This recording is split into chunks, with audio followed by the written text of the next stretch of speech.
Pilu nasib Mbah Miah, 30 tahun tinggal di kolong jembatan Pakin, tak mampu ngontrak, suami tukang parkir. Pilu nasib Mbah Miah, selama 30 tahun ia tinggal di kolong jembatan lantaran tak mampu mengontrak rumah. Miah, 60 tahun, dan Jumiati, 48 tahun, merupakan dua di antara orang yang tinggal di kolong jembatan Pakin, Kecamatan Pademangan, Jakarta Utara. Sekitar 20 jiwa tinggal di bawah beton jembatan yang menghubungkan daerah Pademangan dengan penjaringan itu. Mereka terdiri dari lansia, usia produktif, dan anak-anak. Beberapa di antara mereka mengaku sudah puluhan tahun tinggal di bawah kolong jembatan Pakin. Udah lama, 30-an tahun mah ada, kata Miah, salah seorang penghuni kolong jembatan Pakin. Gelap, pengap, dan bau merupakan kata yang menggambarkan kondisi permukiman puluhan warga di bawah kolong jembatan Pakin. Letaknya yang berada persis di bawah beton jembatan Pakin membuat permukiman ini tidak terlihat orang. Untuk masuk ke permukiman ini, maka harus menuju ke tepi Kali Krukut yang berada persis di depan Museum Bahari. Kali Krukut tersebut juga sebagai pembatas antara wilayah Pademangan dengan Penjaringan, Jakarta Utara. Di sisi lain, area masuk permukiman ini juga ditutupi oleh akar pohon tua berwarna coklat yang membuat kondisi di sana semakin sulit diakses. Untuk masuk ke permukiman tersebut, kebanyakan orang harus menundukkan kepala karena tingginya hanya sekitar 2 meter.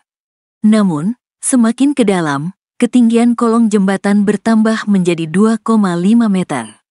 Untuk berteduh, warga nekat mendirikan bedeng yang terbuat dari triplek dan kayu di bawah kolong jembatan Pakin.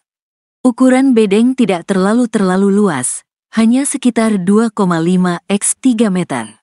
Meski demikian, banyak warga yang sudah belasan hingga puluhan tahun merasa nyaman tinggal di kolong jembatan Pakin. Salah satunya, Jumiati, 48, yang mengaku sudah tinggal di kolong jembatan Pakin kurang lebih selama 26 tahun. Meski rumahnya hanya berdinding triplek, atapnya beton jembatan Pakin, dan lantainya tak berkeramik, Jumiati tetap melengkapi tempat tinggalnya dengan berbagai perabot. Antara lain kasur berukuran sekitar 160 tanda kali 200 cm, lemari kayu, penanak nasi otomatis, dan lainnya. Tak jauh dari tempat tidurnya, terdapat dapur tempat di mana Jumiati memasak. Dapur Jumiati terlihat begitu sederhana, hanya ada kompor gas satu tungku yang ditataki meja kayu berwarna hitam. Tak ada pembatas antara tempat tidur Jumiati dan keluarga dengan dapur tersebut. Kondisi itulah yang membuat kondisi rumah Jumiati semakin pengap dan lembab. Lampu di dalam rumahnya pun tak pernah padam selama 24 jam akibat minimnya cahaya matahari. Tinggal di kolong jembatan terpaksa Jumiati dan keluarga lakukan karena tak mampu mengontrak rumah. Ya, gimana? Ya, penghasilan bapak, suaminya enggak cukup lah, anak kan sekolah, kata Jumiati. Suaminya yang berprofesi sebagai tukang ojek online, memiliki pendapatan yang tak menentu. Jika ramai penumpang, maka suami Jumiati bisa membawa pulang uang sebesar Rp100.000. Namun, uang Rp100.000 bagi Jumiati sangat pas-pasan untuk kebutuhan hidupnya sehari-hari. Ya, kalau sehari mah habis Rp100.000 buat jajan ama ongkos anak sekolah, ujar Jumiati.